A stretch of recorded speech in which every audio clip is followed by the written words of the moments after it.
Guys, itong place namin ay para siyang port kung saan nakapark lahat ng mga tatlo-tatlong cruise ship. Ngayon kung mapapansin nyo, umalis na yung isa. Ang schedule talaga is 2 o'clock. Tapos 2:30 yung isa, 3 o'clock naman yung isa. Every 30 minutes. Ayan, tatlo-tatlo yan. Magkakatabi lahat ng cruise ship by schedule. Ngayon, pag may time tayo mamaya or bukas, simula entrance, papakita ko sa inyo kung ano yung tunay na itsura from lobby, from room, from dining, kung saan kumakain, breakfast, lunch, dinner. At ito actually, nakita nyo na to, ito na yung pinaka rooftop deck kung saan merong pool. Actually, pwede ako maligo dito ngayon dahil hindi naman malamig.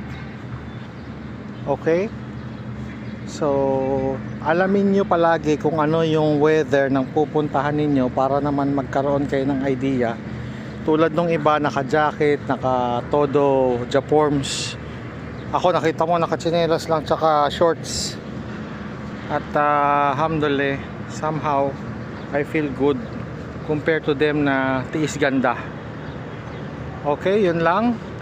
Maraming salamat, kita tayo sa next video. Don't forget to follow, like, and share, and subscribe to my YouTube.